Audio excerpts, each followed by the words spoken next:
మీ వెనకబాటుతనం మీ కోరికలు ఉన్నాయి కదా. ఎవడు మా కులం నుంచి ముఖ్యమంత్రి అవ్వలేదు. మీరు ఓటేయండి, అవి చూపిస్తాం. నా కులం ఉంది, నాకెక్కడ మతం ఉంది.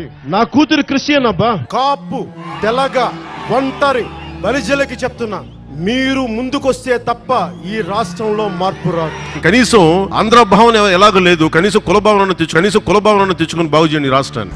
ఇది ఆడేది కొద్దిమంది రాజకీయ నాయకులు ఆడతారు, వాళ్ళు కూడా ఎక్కువ మంది ఆడేది కూడా హిందువులే.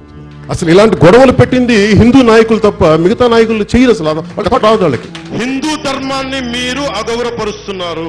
అరే నేను హిందువుని, చాలా బలమైన హిందువు, నేను కూడా అది కూడా చెప్తున్నాను మీకు. ఎవడు బలమైన హిందువు అంటే అన్ని మతాల్ని సమానంగా చూసేవాడే బలమైన హిందువు. కానీ కోట్లాది మంది హిందువులు అపవిత్రమైతే, ఈ ప్రసాదం అపవిత్రమైతే ఒక్కరు కూడా మాట్లాడకూడదు, ఇది సెక్యులర్ వ్యవస్థకు విఘాతం అంటే హిందువులకి మనోభావాలు ఉండవా?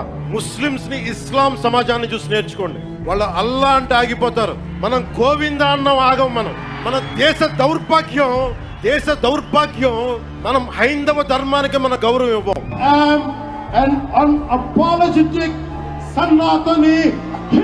తమిళ భాష మీద ఒక మాట మాట్లాడితే మొత్తం దేశం తమిళనాడు అంతా ఒకటి ఏకమైంది. కమల్ హాసన్ దగ్గర నుంచి, స్టాలిన్ దగ్గర నుంచి ఇంతమంది ఒకేసారి ఏకగళం అయింది. వాళ్ళ మధ్యలో భేదాభిప్రాయాలు ఉన్నప్పటికీ రాజకీయంగా మన దౌర్భాగ్యం, మన దురదృష్టం, మన రాజకీయ నాయకులకి తెలుగు భాష పట్ల ప్రేమ లేదు, తెలుగు సంస్కృతి పట్ల ప్రేమ లేదు. దీంట్లో కూడా పాడు రాజకీయాలు తీసుకొస్తారు. మీరు హిందీ మేము గౌరవిస్తాం, దక్షిణాది భాషను కూడా మీరు గౌరవించండి, మేము కోరుకుంటున్నాం. అది కేవలం ఓట్లకే దక్షిణాది వారా, మిగతా వాటికి కాదా?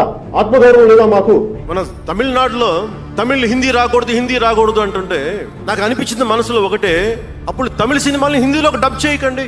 డబ్బులేమో హిందీ నుంచి కావాలి, ఉత్తరప్రదేశ్ నుంచి డబ్బులు కావాలి, బీహార్ నుంచి డబ్బులు కావాలి, ఛత్తీస్గఢ్ నుంచి డబ్బులు కావాలి, కానీ హిందీ మాకు వద్దంటే అదే న్యాయం.